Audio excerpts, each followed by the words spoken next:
પૂરો નિહાળવા વિનંતી. અને સોશિયલ મીડિયાના કોઈ પણ પ્લેટફોર્મ ઉપર કાર્યક્રમ જોતા હો તો ચેનલને સબસ્ક્રાઈબ કરજો અને પેજને ફોલો કરજો. ચેતન બાપુ, ડાયરેક્ટ વાતની શરૂઆત કરીએ. પ્રથમ તો ઐતિહાસિક માહિતી સરળ શૈલીની અંદર આજના યુવાનો કેવી રીતે સમજે તેવા હેતુ સાથે એક નાનકડો ઇતિહાસ લઈ લઈએ આપણે, કે માટેલની અંદર આ ખોડિયારમાં કેવી રીતે બિરાજમાન થયા તેનો મહિમાની ટૂંકમાં તમારી શૈલીની અંદર વાત કરજો. જય માતાજી. ખોડિયાર માતાજી આશરે માટેલ ધામમાં જ્યારે બેઠા છે એને 1250 વર્ષ થયા. સૌ પ્રથમ માતાજી ભાવનગર જિલ્લાનો બોટાદ તાલુકામાં આવેલ રોહિશાળામાં માતાજીએ અવતાર ધારણ કરેલો છે. માતાજીએ કોઈ જન્મ નથી લીધેલો, માતાજીએ અવતાર ધારણ કરેલો છે.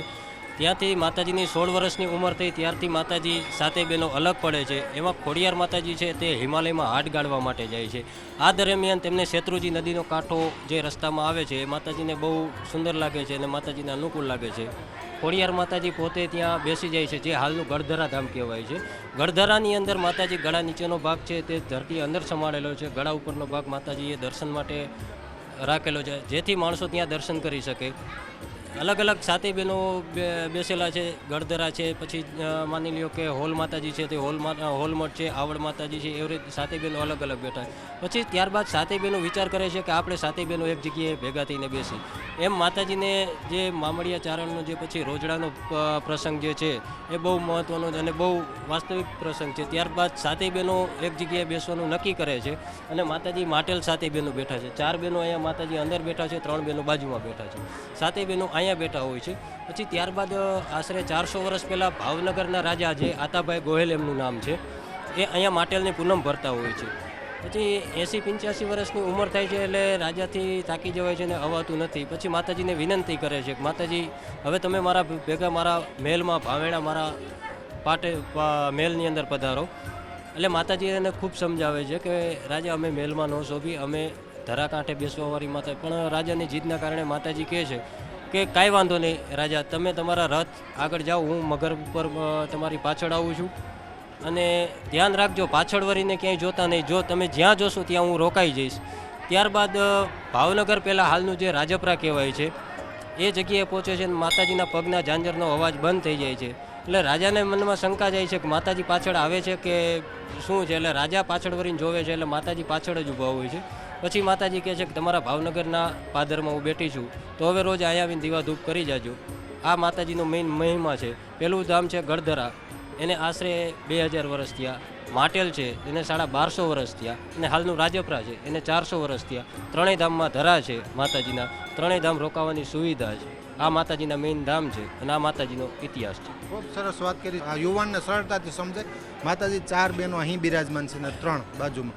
આ ઝાડ છે, આનો કઈ મહિમા છે? આ જે વૃક્ષ છે શેનું છે અને એની સાથે કોઈ કથા સંકળાયેલી? આ જે વૃક્ષ છે, માતાજીએ જ્યારે ભૂરા નામના ભરવાડને ધરાની અંદર પરચો આપેલો કે તેની લોબડીની અંદર ઝારના પાન આપે છે અને ભૂરા નામનો ભરવાડ જે પાન ફેંકી દે છે, આ એ ઝાર છે, વરખડી પીલુડી ઝાર કહેવાય છે. માતાજી જે બેઠા એની બહાર જ પીલુડી ઝાર છે. આની અંદરથી એક ત્રિશુલ જે નીકળે છે, જે દર વર્ષે ચોખા બાર વધતું જાય છે. જે પાણીનો ધરો છે ત્યાંથી ત્રિશુલ આવેલું છે અને અહીંયા અત્યારે બહાર નીકળેલું છે. માતાજી જે ટાઈમથી બેઠા છે એ ટાઈમથી આ વૃક્ષ છે. આની ડાળીઓ ચારે તરફ ફેલાયેલી છે. ચારે તરફ. હા, અહીં ધરો છે, પાણી છે, જે ગુનો કહીએ છીએ આપણે, તેમાં અનેક લોકો કહે છે કે મગર દેખાય છે. સોશિયલ મીડિયામાં એવા કોઈ ફોટા બનાવીને મૂકે છે. ખરેખર વાસ્તવિકતા શું? જે અંદર માતાજીની જે મગર છે, સોનાની નથણી પહેરેલી છે, હાથમાં 2 સોનાના કડા છે, એ માતાજીની મુખ્ય મગર છે. આ પાણી જે છે પાતાળી પાણી કહેવાય છે.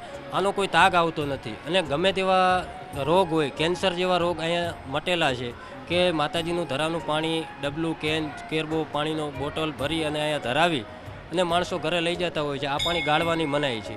આ પાણી ગાળો એટલે 10 મિનિટમાં એ પાણી બગડી જાય છે, પણ ગાળ્યા વગરનું 10 વર્ષે પાણી પીવો તો એ જ ટેસ્ટ આવે છે ટૂંકમાં. અને ગમે તેવા રોગ હોય, માતાજીનું નામ લઈને આ પાણી પીવે એટલે એ રોગ અઠવાડિયા 10 દિવસમાં નીકળી જાય. અહીંયા કેન્સર જેવા રોગ મટેલા છે, એના માતાજીના દાખલા છે. ચેતનભાઈ, માતાજી તો બિરાજમાન છે, પછી આ નાગદાદા છે, બાજુમાં મૂર્તિ છે, અહીં બીજા અલગ અલગ સ્વરૂપ છે, ગોળ કેવે છે, એ શું છે? એ જરા માહિતી આપી દો અમારા દર્શકો. જે માતાજી 7 બહેનો છે, એમના ભાઈ વીર મેરકિયા દાદા છે, અહીંયા ખેતલા આપવાની આગેવાની છે. બાજુમાં જે ખોડિયાર માતાજીની મૂર્તિ છે તે હાલ લંડન નિવાસી શાંતિભાઈ કરીને છે.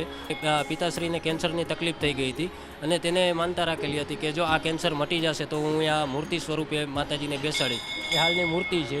પછી માતાજીએ હળવદના રાજાએ જ્યારે ધરાની અંદર 999 કોષ માંડ્યા એ દરમિયાન માતાજીએ એમના ભાણેજ જે અહીંયાથી 1 કિલોમીટર દૂર ભાણીજીયા દાદાનું મંદિર છે એમને હાકલ મારી અને ભાણીજીયા દાદા કાળા ઉનાળે એ બધા કોષ હતા એ પાણીના એ તાણી અને ડેમની અંદર વ્યાઈ ગયા. એ ભાણીજીયા દાદાની મૂર્તિ છે. બાજુમાં હનુમાનજી અને ગણપતિને બેસાડેલા છે. ચેતનભાઈ જતા જતા વધારે સમય નહીં લે આપનો. ખાસ કરીને આમ તો સાધુ પરંપરામાંથી આપશો એટલે આશરા ધર્મને કાજ ભોજન આપવું, પ્રસાદી આપવી, રહેવાની સગવડ યાત્રિકો માટે હોય જ છે. પરંતુ અહીંની વ્યવસ્થાને સમજવા માટે મારે વાત કરવી છે. યાત્રિકો માટેની તમામ વ્યવસ્થાઓ, ચા પાણી, ભોજન પ્રસાદ, સોંગ આવતો હોય તેમને રોકાવાની, એ તમામ મેનેજમેન્ટ ટ્રસ્ટ તરફથી જે થાય છે મેનેજમેન્ટની અમારા દર્શક મિત્રોને ટૂંકમાં વાત કરજો. અહીંયા મંદિરની અંદર આશરે 100 જેટલા રૂમ આવેલા છે. 2 મોટા હોલ છે. જો કોઈ સંઘ આવતો હોય તો તેને હોલની વ્યવસ્થા આપી છે અને દરેક યાત્રિકો જો ફેમિલીમાં આવતા હોય તો 100 જેટલા રૂમ છે તેની અંદર ફેમિલીને રૂમ આપીએ છીએ. અહીંયા બંને ટાઈમ અન્નક્ષેત્ર ચાલુ હોય છે જે બપોરે 11:30 થી 2 વાગ્યા સુધીનો ટાઈમ છે અને રાત્રે જનરલી 7:30 પછી આરતી પછી તરત ચાલુ થઈ જાય છે. તો 10, 11, 12 વાગ્યા સુધી માણસો આવે તો તેને માતાજીના પ્રસાદ જમાડીએ છીએ. અહીંયા મંદિરની ગૌશાળા છે. 180 ગાયો છે. જે તેનું દૂધ આવે છે એ અહીંયા 24 કલાક ચા પાણીમાં વપરાય છે. એનું જે કંઈ દિવેલ છે એ બધું અહીંયા મંદિરે વપરાય છે. એ સિવાય એની છાશ ને છે બધું ભોજનાલયમાં વપરાય છે. માટેલ ધામની એક વાત કરી દો, વાર્ષિક કાર્યક્રમો કોઈ યજ્ઞ થતા હશે અથવા અહીં કહીને સોંગ આવતા હોય છે, કોઈ પ્રસાદી ધરવાની હોય છે, કોઈ બીજ ઉત્સવ ઉજવાતા હોય છે, આપણે કંઈ પાઠ ભરવાનો છે, એવા કોઈ કાર્યક્રમો હોય ખરા? હા, તો અહીંયા છે ને દર અષાઢી એકમનો માંડવો થાય છે. માતાજીનો બીજનો માતાજી અવતાર ધારણ કરેલો છે.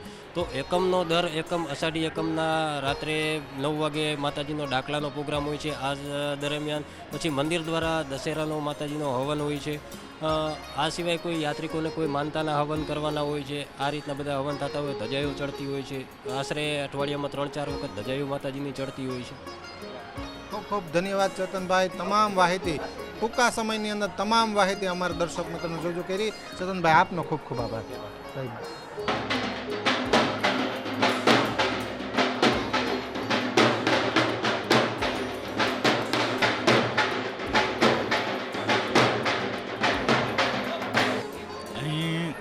માતાજી મોહમ્મદિયા ધારામને પ્રસન્ન થયેલ અને માતાજી અહીં પ્રગટ થયેલ છે.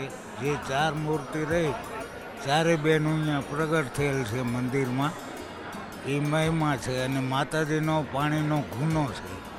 ગુનાની અંદર કોઈ દિવસ પાણી ખૂટતું નથી અને એ જ પાણી આખું ગામ પીવે છે ને એ ગાળ્યા વિનાનું અને ચોખ્ખું પાણી મળે છે ગામ લોકોને. બપોરના જઈને પ્રસાદમાં લાપસી, શાક, ખીચડી, દાળ ભાત આવી બધી બપોરની વાનગીઓ હોય છે. સાંજે કઢી, ખીચડી, લાપસી કે સુખડી, સાંજે આ પ્રસાદ હોય છે. માણસને જો શ્રદ્ધા હોય તો આજે મગર દર્શન દે છે. મગરના સ્વરૂપમાં માતાજી જ હોય છે. માન્યતા હોવી જોઈએ, આપણા મનની માન્યતા હોવી જોઈએ કે આમાં માં છે તો દર્શન આપે.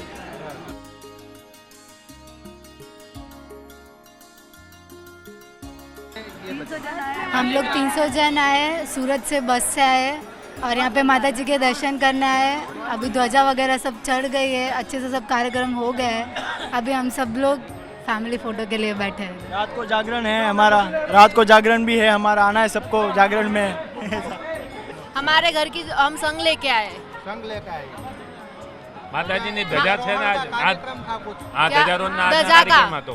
અમે લોકો સુરતથી કાલે રાત્રે 8 બસ લઈને આ ખોડિયારમાં માટેલના દર્શન કરવા માટે અમારા પરિવાર સંઘવી ભીખચંદજી ધનરાજી દેસાઈ પરિવાર શણેન્દ્રથી સંઘ લઈને આવ્યા. બધા માતાજીના દર્શન કરવા માટે અમારા સમાજના બધા લોકોને અહીંયા લઈને દર્શન કરવા માટે પધાર્યા છે.